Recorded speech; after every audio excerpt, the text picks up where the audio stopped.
हे आहे तर बघा मूग वाळल्यालं, त्याला भाजून घ्यायचं.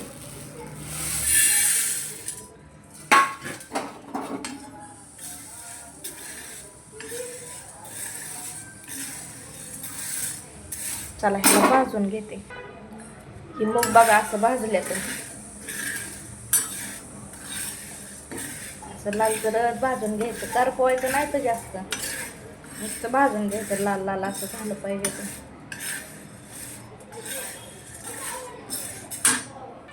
चला तर हिरवी मिरची कापून घेते. झालं बघा आपलं मूग भाजून. आता त्याला काढून घेते. ह्याव काय एवढे मिरच्या, कोथिंबीर आणि हे मूग मिरचू करायचं. इथं ठेवलाय कुकर, इथं कुकर ठेवलाय. त्यात आपण तेल घालू.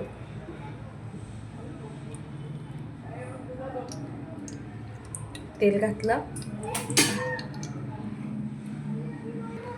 तेल गरम झालं बघा. त्यात हिरवी मिरची टाकू. हळद टाकलं नाही टाकायचं, मुगात मिरची करायची ना, हळद टाकायची नाही.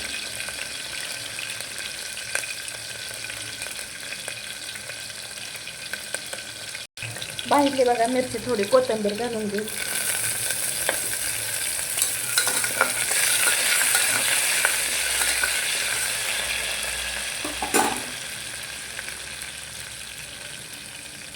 एक तांब्या पाणी टाकू.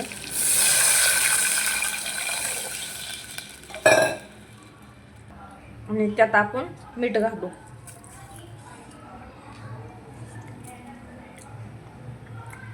ह्याला उकळी काढून घेऊन मग आपण त्यात मूग टाकू.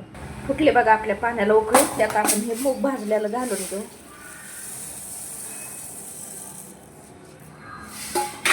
आणि आता ह्याला झाकण लावून 4 शिट्ट्या काढून घेऊ. झाले बघा आमची मूग मिरचू तयार. बघा आता हे बारक्या पोराला द्यायचंय.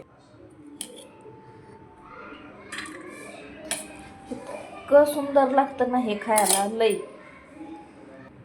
बघा कसं दिसतंय, इतकं छान लागतं ना हे खाया संगाला. भाकरी संग खायचं इतकं भारी लागतंय ना,